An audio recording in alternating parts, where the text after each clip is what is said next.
ते तुम्ही शांत चित्ताने ऐकून घ्यावे अशी माझी नम्र विनंती। इतिहास अनेकांच्या अभ्यासाचा विषय, इतिहास अनेकांच्या व्यासंगाचा विषय, इतिहास अनेकांच्या संशोधनाचा विषय आहे, इतिहास अनेकांच्या अभिमानाचा विषय आहे।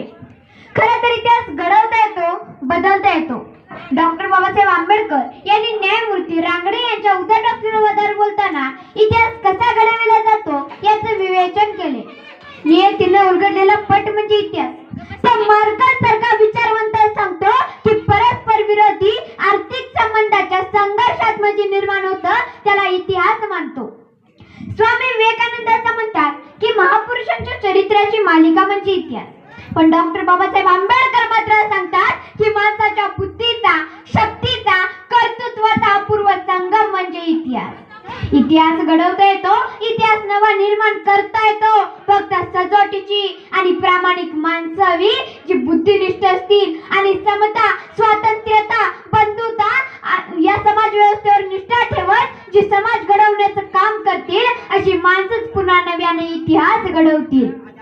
माणसाच्या घराला वैभव धनाने येते, माणसाच्या मनाचे परिवर्तन माणसाच्या मनाने होते, माणसाची परीक्षा माणसाच्या गुणांनी होते आणि माणसाची किंमत पैशांनी होत नाही तर ती त्याच्या ज्ञानाने होते, ती त्याच्या ज्ञानाने होते।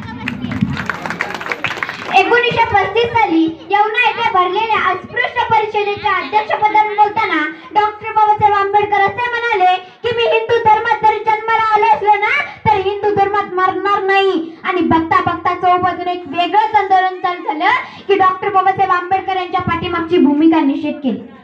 आमचा धर्म म्हणजे बहुमजली इमारत आहे, जो वरच्या मजल्यावर जन्माला येतो तो श्रेष्ठ आणि जो खालच्या मजल्यावर जन्माला येतो तो कनिष्ठ। वरच्या मजल्यावर जायला जिनाच नाही तरी वरचा कितीही भ्रष्ट असला तर तो कायम श्रेष्ठच राहतो आणि खालच्या तळातला कितीही श्रेष्ठ असला तर तो कायम कनिष्ठ राहूनच नष्ट होतो। ही सगळ्यात मोठी गोष्ट आहे। माणसाने माणसासाठी निर्माण केलेल्या कारागृहात मी स्वतः राहणार नाही आणि माझ्या दलित बांधवांना सुद्धा राहू देणार नाही। नवा विचारांचा सुरुंग लावून तुरुंग पडणं मी बाहेर पडू अशी उद्घोषणा डॉक्टर बाबासाहेब आंबेडकर यांनी केली।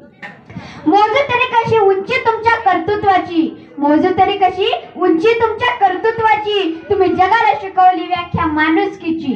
तुम्ही देवही नव्हता, देवदूतही नव्हता, तुम्ही देवही नव्हता, देवदूतही नव्हता, तुम्ही माणसातल्या माणुसकीची पूजा करणारे खरे महामानव होतात, खरे महामानव होतात। डॉक्टर बाबासाहेब आंबेडकर यांनी आयुष्य करपून टाकणाऱ्या एका वेदना बाजूला सारून त्या काळोखातून नवा प्रकाश निर्माण करीत पुढे पुढे पावले टाकत राहिले। मला जर माझं विश्व बदलायचं असेल तर मला घडावंच लागेल, शिकावंच लागेल, शिकावंच लागेल।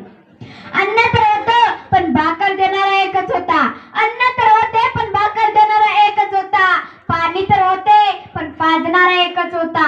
अरे मेलो असतो मी गुलामी करून, अरे मेलो असतो मी गुलामी करून, पण जीवाला जीवाचं दान देणारा माझा भीमच होता, माझा भीमच होता। आमच्या अलीकडची असंख्य मुलं सांगतात का शिकला नाही, आमची परिस्थिती नव्हती हो।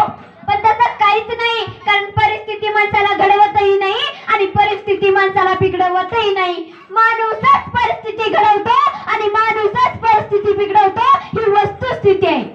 डॉक्टर बाबासाहेब आंबेडकर यांची तरी कुठं होती परिस्थिती, पण ते शिकले ना। बाबासाहेबांच्या वडील का अब्जाधीश होते का करोडपती होते? अहो साठी पुस्तकं विकत घेता येत नव्हती त्यांना। एक वेळ उपाशी राहायचे पण परला पुस्तक आणून द्यायचे, तिथं परिस्थिती नाही अडवेल। आणि डॉक्टर बाबासाहेब आंबेडकर यांचा सर्वात मोठा गुण तुम्हाला माहिती आहे का? त्यांनी त्यांच्या आयुष्यात एकदा वाचलेले पुस्तक ते पुन्हा कधीच विसरत नाहीत, चुकूनही नाही। आणि त्यांनी वाचलेलं 10 वर्षापूर्वीचं पुस्तक काढलं आणि त्यांना विचारलं 365 पानावरचं 4थ्या पॅराग्राफमधलं 3रं वाक्य काय आहे, तरी सुद्धा 10 वर्षानंतर ते बरोबर सांगायचे। इतकी बुद्धिमत्ता होती। ती का वरून आली का त्यांना जास्त दिली?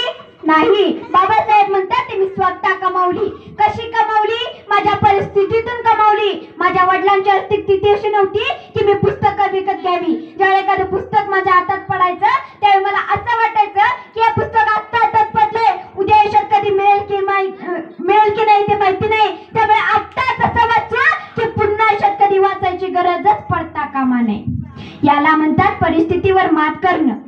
स्वप्न बघावीत पण मिटल्या डोळ्यांनी नाही, उघड्या डोळ्यांनी स्वप्न बघावीत, कारण मिटल्या डोळ्यांनी बघितलेली बघितलेली स्वप्न सकाळी गायब होतात आणि उघड्या डोळ्यांनी बघितलेली स्वप्न झोपही गायब करतात. खूप वेळ झाले म्हणून मी मृणाली गुरुनाथ कांबळे या व्यासपीठाची रजा घेते आणि जाता जाता शेवटी एवढंच म्हणते, एक तरफ अम्बेडकर के खिलाफ सारी दुनिया थी, एक तरफ अम्बेडकर के खिलाफ सारी दुनिया थी और धर्म के नाम पर चलने वाले गद्दारी थी. दुश्मन मेरे